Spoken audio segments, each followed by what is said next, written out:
padres vendieron su casa y le entregaron 450,000 a mi hermano. Pero cuando intentaron adueñarse de mi casa como si fuera suya, les di una lección que no olvidarán jamás. Tengo 41 años y llevo 7 casado con mi esposa, Erika. Ella es arquitecta, muy inteligente y con un excelente salario. Yo dirijo un negocio de muebles personalizados que levanté desde cero. Actualmente soy dueño de 2 propiedades. La casa donde vivimos, que es cómoda, pero no ostentosa, y otra vivienda que compré como inversión hace unos 4 años. Esta segunda casa es más pequeña y la alquilo a una pareja joven, Daniel y Laura. Son inquilinos ejemplares, pagan puntualmente, no causan problemas y cuidan el lugar como si fuera suyo. Ahora es cuando mi familia entra en escena. Mis padres tuvieron 2 hijos, yo y mi hermano menor, Saúl, de 37 años, y puedo jurar que ese hombre no ha tenido un trabajo estable en toda su vida adulta. No exagero. Desde que terminó la universidad, que por supuesto mis padres pagaron, se ha dedicado a saltar de un negocio absurdo a otro, siempre terminando en pérdidas que mis padres cubrían. Mientras tanto, cuando yo quise iniciar mi empresa, ¿recibí algún apoyo económico? Ni soñarlo. Mi padre me dijo que era demasiado arriesgado y que debía buscar un empleo estable con beneficios. Pero cuando Saúl anunció que sería emprendedor, de pronto todo se convirtió en apoyar su visión y confiar en su potencial. Hoy en día, Saúl está comprometido con Valeria, una mujer con gustos carísimos, sin una noción de lo que cuesta ganarse la vida. Siempre luce ropa nueva, viaja constantemente y presume de un supuesto estilo de vida de lujo. ¿De qué vive? Excelente pregunta. Según sé, él está entre proyectos otra vez, lo que significa que depende por completo de la generosidad de mis padres. Y Valeria tampoco trabaja, ya que está enfocada en organizar la boda y construir su marca, que consiste básicamente en subir selfies y tutoriales de maquillaje para sus 847 seguidores en Instagram. Todo se complicó hace 4 meses cuando mis padres me llamaron llenos de entusiasmo. Habían decidido vender la casa familiar, la misma que compraron hace más de 30 años, un buen barrio, excelente ubicación, probablemente valorada en unos $450,000. Pensé que por fin iban a mudarse a un lugar más pequeño, quizá a una comunidad para mayores de 55 años, algo más fácil de mantener ahora que están cerca de los 70. Mientras hablaba con mi madre, ella me contaba lo emocionados que estaban por esta nueva etapa de sus vidas y lo bien que habían vendido la casa. Me alegré por ellos hasta que soltó la bomba. Le dimos todo el dinero a Saúl como regalo de boda. Creí haber escuchado mal. Todo. $450,000. Pues sí, según ella, Saúl había encontrado un penthouse precioso en el centro y querían ayudarlo a comenzar su nueva vida con Valeria. Hice cálculos. Si el penthouse costaba más de $450,000 y mis padres le habían dado todo lo que sacaron de la venta, ¿dónde pensaban vivir ellos? Resulta que el apartamento costaba 1.2 millones. En una de esas torres de lujo con conserje y todo, mis padres entregaron todos sus ahorros como pago inicial y él financiaría el resto. ¿Con qué ingresos? Nadie parecía preguntarlo. Les pregunté por su jubilación. Mi madre, muy tranquila, respondió: «Ya lo tenemos resuelto. Nos mudaremos a tu casa de alquiler». No fue una sugerencia ni una consulta, fue una declaración. Ni un ¿te parece bien? Ni un ¿podemos hablarlo? Simplemente asumieron que tomarían mi propiedad. Al preguntarles si habían hablado con mis inquilinos, me dijeron que no era necesario, que yo podía avisarles a Daniel y Laura para que se fueran. En otras palabras, romper un contrato legal y dejar en la calle a 2 personas que nunca me habían causado un problema. Todo para resolver un problema que ellos mismos crearon al regalar su patrimonio. Cuando me negué, el tono de mi padre cambió de inmediato. «Te criamos, Samuel. Esto es lo que hace la familia». ¿Familia? La misma que pagó la universidad de Saúl, pero no la mía. La misma que financió sus fracasos empresariales mientras me aconsejaba ser realista. La misma que le regaló casi $500,000 esperando que yo les diera alojamiento gratis. Les dije que los llamaría luego y colgué. Erika estaba en el marco de la puerta de la cocina. Había escuchado lo suficiente como para saber de qué iba la conversación. «Por favor, dime que no estás considerando esto», me dijo. «Ni por un segundo», respondí, aunque sabía que esto recién empezaba. Mis padres no aceptan un no fácilmente, y en su mente ya eran dueños de mi propiedad. El martes pasado, mientras trabajaba en el taller, mi teléfono empezó a sonar insistentemente. Era Daniel. Al principio pensé en ignorarlo porque estaba concentrado, pero algo me impulsó a contestar. «Samuel, necesitamos ayuda. Hay gente en la puerta diciendo que esta es su casa». Sentí un vuelco en el estómago. «¿Cómo que su casa?» «Tienen maletas y están golpeando la puerta diciendo que nos vayamos. La mujer grita que es su hogar y que estamos invadiendo». Pregunté si habían dado sus nombres. «Dicen que son tus padres». Le pedí a Daniel que no abriera bajo ninguna circunstancia y que yo iría de inmediato. Dejé todo tirado. Ni siquiera apagué la lijadora. Agarré las llaves y crucé la ciudad. Al llegar, la escena era surrealista. Mis padres en el porche con 2 maletas grandes y varias bolsas de compras. Mi madre golpeaba la puerta mientras mi padre, con actitud autoritaria, parecía creerse el casero cobrando renta. «Sabemos que están ahí, abran de inmediato», gritaba ella. Por la ventana vi moverse las cortinas. Mis inquilinos estaban asustados, pero tenían la sensatez de no responder. Cuando me vieron, mi madre pasó de la furia a la tranquilidad en un segundo. «Samuel, qué bueno que llegaste. Estas personas no se quieren ir». «Mamá, ¿qué están haciendo? Nos estamos mudando. Te dijimos que necesitábamos un lugar...» «Y yo les dije que eso no iba a pasar», la interrumpí. Mi padre dio un paso al frente con esa expresión severa que usaba cuando yo era niño. «Hijo, llevamos 2 semanas en un hotel esperando que resuelvas esto. 2 semanas en un hotel en lugar de buscar un apartamento, hablar con un agente inmobiliario o hacer cualquier cosa sensata. Todo porque decidieron vender su casa y regalar el dinero. Les dejé claro, ese no es mi problema. Ustedes son mis padres, pero ellos son mis inquilinos con un contrato legal. Fue entonces cuando mi madre perdió totalmente el control y empezó a gritar que yo era un desagradecido, que habían sacrificado todo por sus hijos y que un buen hijo cuida de sus padres. Su voz resonaba en toda la calle y estoy seguro de que todo el vecindario escuchó el espectáculo. Mi padre intentó otra estrategia. Mira, ya avisamos en el hotel que nos íbamos. Hoy es el último día. No tenemos a dónde ir, dijo como si aquello fuera mi problema urgente. Ellos mismos se habían acorralado y ahora pretendían que yo lo resolviera perjudicando a dos personas que no tenían culpa de nada. En ese momento, Daniel, uno de mis inquilinos, entreabrió la puerta lo suficiente para asomar la cabeza. ¿Está todo bien? ¿Quiere que llame a alguien? Preguntó. Todo está bien, le respondí. Mis padres ya se van. Nosotros no nos vamos a mover de aquí. Mi madre con un grito agudo soltó. Esta es propiedad de la familia. Ahí perdí la paciencia. Esta es mi propiedad. La compré con el dinero que gané gracias a mi negocio, el cual levanté desde cero, sin recibir ayuda de ninguno de ustedes. Mi padre entonces intentó la carta del chantaje emocional. Después de todo lo que hicimos por ti, ¿qué hicieron exactamente? Lo interrumpí. No logro recordar toda esa ayuda de la que hablas. Se puso nervioso, balbuceando algo sobre haberme criado y mantenido. Hiciste lo mínimo legal para no ser arrestado por negligencia, lo corté. Mientras tanto, llevas años financiando el estilo de vida de Saúl y ahora quieres que te dé alojamiento gratis. Mi madre empezó a llorar, haciéndose la víctima. ¿Y a dónde se supone que vayamos? A cualquier sitio que no sea mi propiedad en alquiler. La situación era absurda. Ellos habían creado el problema, ignorado todas las soluciones razonables, y ahora pretendían que yo lo solucionara rompiendo la relación con mis inquilinos que siempre habían cumplido. Daniel habló otra vez. ¿Quiere que llame a la policía? Mis padres se giraron hacia él como si hubiera propuesto un bombardeo. ¿No te atreverías a meter a la policía en un asunto familiar? Dijo mi padre. Claro que lo haría, contesté. Y yo también. Esto es allanamiento. Fue entonces cuando se puso realmente feo. Mi madre comenzó a gritar que estaba eligiendo a extraños antes que a mi propia familia, que le daba vergüenza haber criado a un hijo tan egoísta y que mi abuela fallecida se revolvería en su tumba. Mi padre lanzó su golpe final. Tu hermano jamás nos trataría así. Tienes razón. Él tomaría tu dinero y te dejaría vivir en el coche. Yo al menos soy honesto cuando digo que no. Me giré hacia Daniel. Si no se van en 5 minutos, llama al 911. Esto no se queda así, dijo mi padre mientras tomaba una maleta. Cargaron sus cosas en el coche mientras mi madre seguía llorando, repitiendo lo horrible que era como hijo. Lo último que escuché antes de que arrancaran fue a mi padre gritar que me arrepentiría. Después me disculpé con Daniel y Laura por la escena. Me contaron que llevaban 20 minutos escondidos en la habitación, temiendo que mis padres intentaran forzar la puerta. Les di mi número directo y les pedí que me llamaran de inmediato si volvían a aparecer. También les dije que entendería si querían romper el contrato de arrendamiento tras este acoso. Pero sabía que mis padres no se detendrían. Quienes creen que tienen derecho a tu propiedad no se rinden porque les digas que no una vez. Siempre escalan. No imaginaba hasta dónde llegarían. Al día siguiente mi teléfono empezó a sonar sin parar. Cada hora una llamada distinta, siempre de números diferentes pero con el mismo discurso, que yo era un hijo terrible que estaba abandonando a sus padres. La primera fue de mi tía Clara a las 7 de la mañana. Yo apenas estaba despierto, el café ni siquiera había terminado de hacerse y ya me estaba sermoneando sobre valores familiares y respeto a los mayores. Según me contó, mis padres la habían llamado llorando, diciendo que su ingrato hijo los había dejado sin hogar. Samuel, ¿cómo pudiste hacerles esto? ¡Son tus padres! Intenté explicarle la situación pero me interrumpió. No quiero escuchar excusas, busca una forma de ayudarlos. Y colgó. Una hora después me llamó mi primo Carlos, con quien no hablaba desde hacía 3 años. Súbitamente estaba muy preocupado por mi falta de carácter. El mismo guión. ¿Cómo podía abandonar a la familia? Que prefería el dinero antes que a mis padres, que les debía todo. Ellos también criaron a Saúl y es él quien tiene su dinero. Eso es diferente, respondió. ¿En qué es diferente? Pregunté, pero ya había colgado. La historia se repitió durante todo el día. 8 llamadas antes del mediodía y unos 15 mensajes de texto, todos con el mismo tono de culpa y lecciones sobre lealtad familiar. Decían que mis padres habían sacrificado todo por sus hijos, que yo les estaba rompiendo el corazón. Lo peor era que ninguno me preguntó mi versión, ni uno solo me dijo, oye, ¿qué pasó realmente? Todos asumieron que lo que contaron mis padres era verdad y me colocaron como el villano. Mi prima Susana me envió un mensaje larguísimo por Facebook, diciéndome que mis padres vivían como refugiados, en un hotel, y preguntándome cómo podía dormir sabiendo que sufrían, cuando en realidad estaban así porque eligieron vender su casa y regalar el dinero. Mientras leía aquello, pensaba, ¿dónde estaban todos estos valores familiares cuando mis padres financiaban el estilo de vida de Saúl durante 15 años? ¿Y dónde estaba esa preocupación cuando yo trabajaba en 3 empleos para pagar la universidad? Pero lo que más me molestó fue que ninguno de esos familiares que exigían que yo resolviera el problema se ofreció a ayudarlos personalmente. Mucha opinión, pero ni una cama libre o una habitación de invitados. Cuando se lo señalé a mi tía Clara en su segunda llamada del día, se alteró. Es que no tenemos espacio. Yo tampoco, por eso alquilo la propiedad. Pero tú tienes más dinero. Ahí estaba la verdadera razón. Como me había esforzado y había logrado construir un negocio exitoso, debía resolver los problemas de todos. Como había sido responsable con mis finanzas, debía subvencionar las malas decisiones ajenas. El miércoles, ya harto, me senté a redactar el correo más completo de mi vida. Me tomó 2 horas dejarlo perfecto, claro. Factual e imposible de malinterpretar.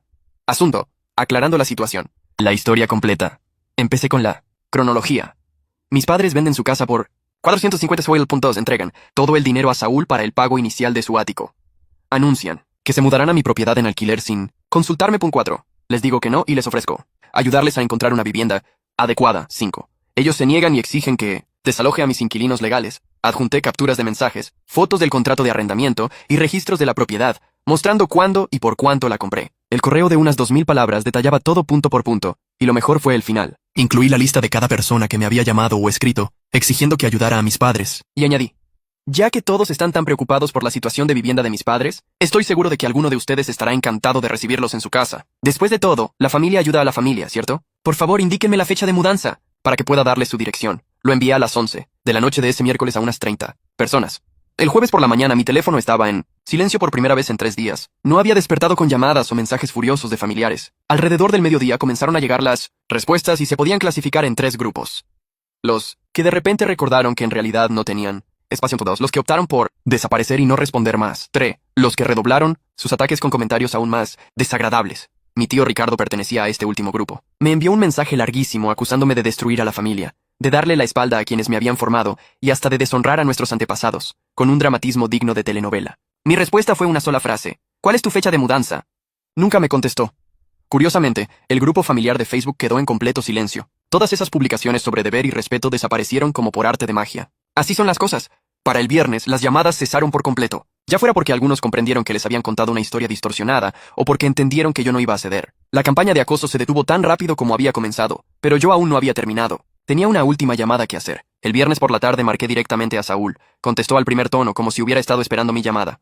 «Samuel, ¿qué demonios les enviaste a todos?», preguntó. «La verdad, ¿tienes algún problema con eso?», respondí. Empezó con el mismo discurso de siempre, que mamá y papá necesitaban ayuda, que yo estaba siendo egoísta, que la familia debía permanecer unida. Lo escuché durante unos 10 minutos hasta que fui al grano. «Tú tienes su dinero, Saúl. Encárgate tú de buscarles dónde vivir». Colgué. No tuve que esperar mucho. La primera señal de que algo no iba bien me llegó de mi prima Andrea, la única que se había mantenido neutral en todo el conflicto, quizá porque tenía suficientes problemas propios. Un martes cualquiera me envió un mensaje. ¿Sabías que Saúl está teniendo problemas con la compra de su penthouse? No lo sabía, aunque no me sorprendió. Intentar financiar una propiedad de 1.2 millones sin haber tenido nunca un trabajo estable no es precisamente sencillo. Le pregunté qué tipo de problemas. El banco le está pidiendo comprobantes de ingresos y verificación de empleo. Y parece que eso es más complicado de lo que pensaba. Claro. Resulta que las entidades financieras quieren asegurarse de que puedes pagar un préstamo millonario, un concepto revolucionario, ¿no? Con el tiempo y gracias al chisme familiar, me enteré de que el banco lo había preaprobado inicialmente gracias al pago inicial de mis padres y a unas proyecciones optimistas de su negocio de consultoría. Pero cuando llegó el momento de la aprobación final, pidieron documentos reales. Nóminas, declaraciones de impuestos, estados de cuenta. Todo ese papeleo aburrido que demuestra que no eres un vividor intentando aparentar más de lo que puedes costear. El problema era que Saúl no tenía nada de eso. Su negocio consistía en autodenominarse empresario, reunirse ocasionalmente con gente para explorar oportunidades y poco más. Sin clientes, sin contratos, sin ingresos, solo una página web que había pagado para que le diseñaran y unas cuantas tarjetas de presentación. El banco prácticamente lo echó. Sin el préstamo no podía comprar el penthouse y sin comprarlo, perdía el depósito que representaba una gran parte del dinero de la casa de mis padres. Pero la historia mejora. Saúl y Valeria estaban organizando una boda enorme con más de 200 invitados, un local elegante, barra libre, todo un espectáculo. Y claro, cuando vives del fondo de retiro de tus padres, ¿por qué no hacerlo a lo grande? 2 semanas antes de la ceremonia, el local exigía el pago final. Entonces, Saúl llamó a mis padres para pedirles que cubrieran el monto, argumentando que ya habían invertido demasiado en su futuro. Mis padres le explicaron que le habían dado absolutamente todo, y que ahora ellos vivían en un apartamento de una habitación que apenas podían pagar. Así que él comenzó a pedir préstamos a otros familiares. Lo pongo entre comillas porque todos sabíamos que no pensaba devolver nada. Incluso me envió un mensaje. «Samuel, sé que hemos tenido nuestras diferencias, pero necesito tu ayuda con el pago del local. Solo son $15,000, es temporal hasta que mi negocio arranque». $15,000 como si fueran calderilla. Ni siquiera respondí. Y por lo visto, nadie más lo hizo porque el local canceló la reserva 3 días antes de la boda. Les dijeron sin rodeos que el espacio ya no estaba disponible por falta de pago. Al final, la ceremonia se celebró en el jardín de la casa de Valeria. La mitad de los invitados no se presentó por el cambio de último minuto, y los que fueron pasaron gran parte del tiempo murmurando sobre el desastre. Según Andrea, Valeria lloró durante casi toda la recepción porque no era como había soñado su día especial. Mientras tanto, esa misma semana, yo cerraba la compra de mi tercera propiedad, un pequeño edificio comercial con mucho potencial que llevaba meses evaluando. El propietario estaba motivado por vender, y logré adquirirlo por unos $40,000 menos del valor de mercado. Planeo renovarlo y, dependiendo de cómo evolucione, venderlo o alquilarlo. Subí una foto discreta a Instagram con las llaves y los documentos, comentando: «Otro proyecto en camino». Nada ostentoso, solo una actualización de negocios. Algunos familiares dieron me gusta a la publicación. Mis padres no, sin embargo, aún no habían jugado su última carta. El sábado pasado estaba en la cocina con Erika, tomando café, hablando de posibles nombres para el bebé y revisando muestras de pintura para la habitación. Era una mañana tranquila, de esas que uno espera disfrutar en familia. De pronto, el timbre con cámara comenzó a sonar. Miré el teléfono y vi a mis padres en el porche, ambos bien vestidos. Mi madre sostenía un ramo de flores y una bolsa de supermercado, y mi padre sonreía de forma extraña, como si intentara venderme algo. Se dirigían directamente a la cámara como si fuera una videollamada. Samuel, sabemos que estás en casa, dijo mi madre con una voz exageradamente dulce. Vemos tu coche en la entrada. Miré a Erika y ella ya negaba con la cabeza.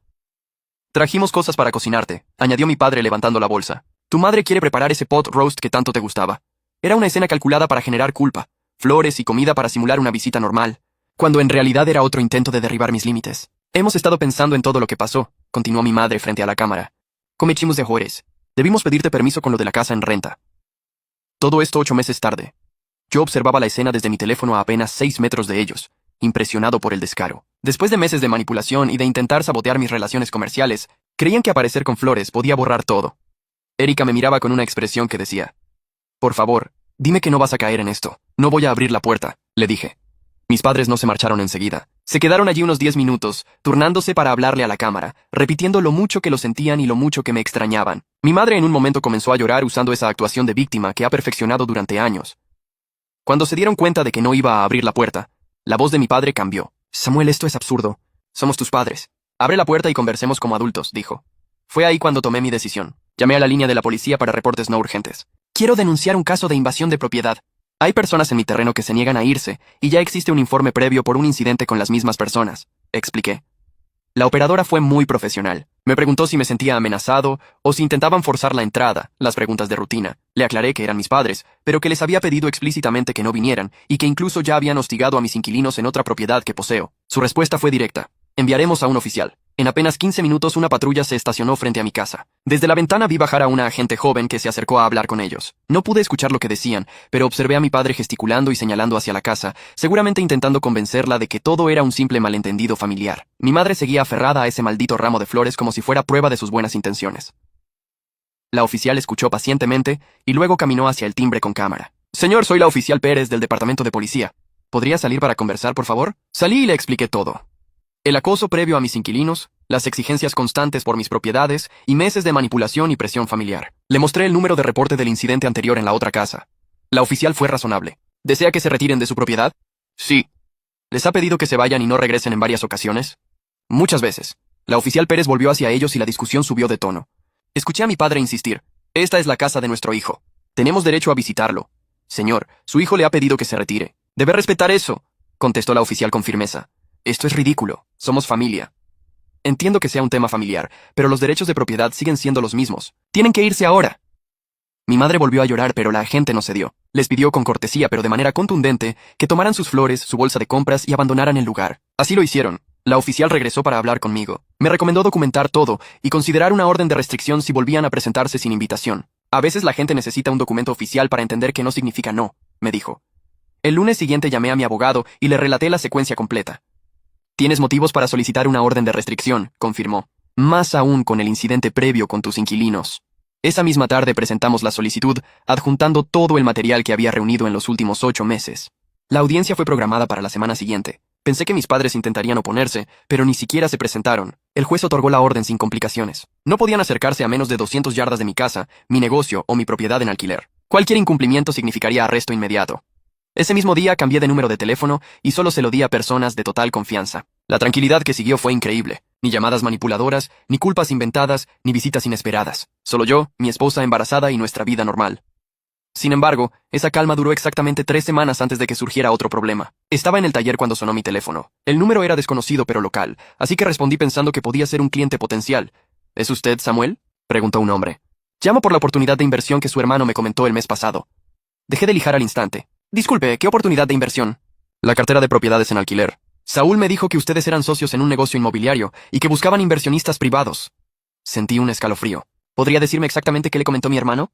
El hombre que se presentó como Leo me explicó que había conocido a Saúl en un evento de networking en el centro. Saúl se presentó como copropietario de una empresa de gestión de propiedades y le mostró fotos en su teléfono de su portafolio. Eran imágenes de mis casas, mi propiedad en alquiler, mi vivienda y hasta el edificio comercial que acababa de comprar. Saúl aseguraba que tenían 3 propiedades generando ingresos y que planeaban expandirse, invitándolo a invertir $25,000 en la siguiente compra.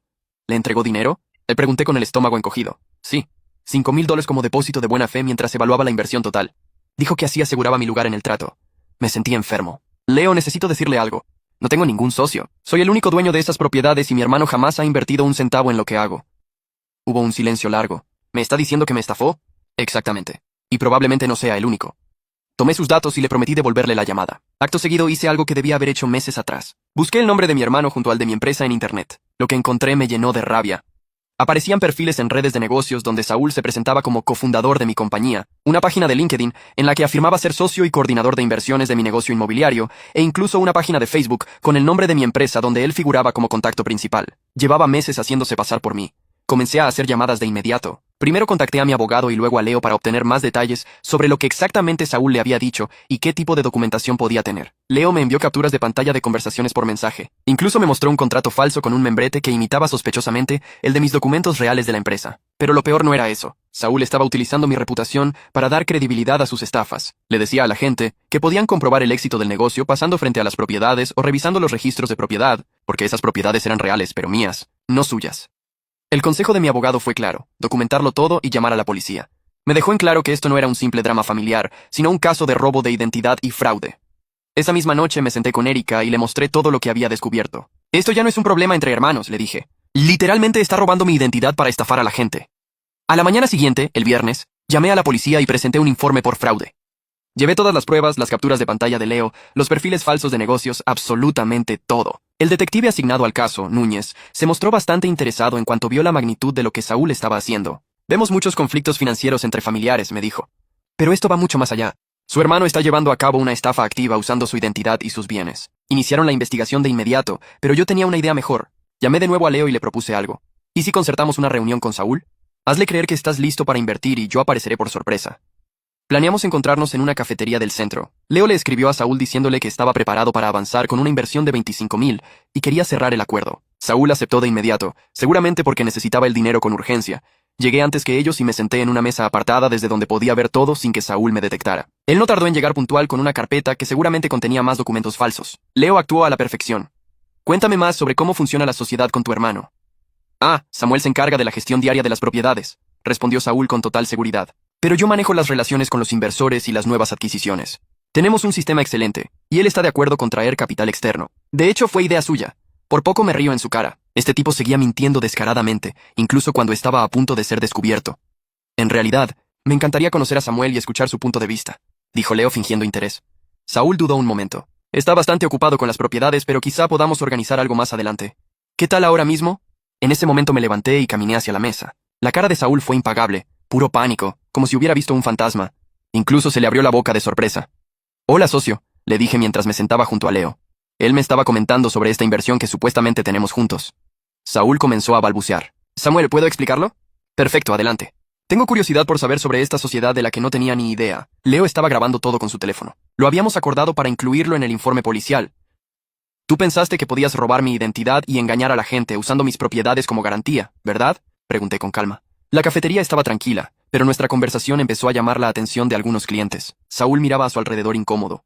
Para que quede claro, Leo, continué. Nunca he tenido un socio comercial. Construí mi empresa yo solo, sin ayuda de mi familia. Mi hermano jamás ha invertido en bienes raíces, ni es dueño de nada mío. Leo asintió. Entonces, cuando se quedó con mis $5,000, cometió fraude. Saúl por fin intentó defenderse. Mira, iba a devolvérselos. Solo necesitaba tiempo para ordenar las cosas. Esto es lo que vas a hacer, le respondí. Vas a devolverle su dinero ahora mismo. Vas a eliminar todos los perfiles falsos y vas a rezar para que la policía sea indulgente.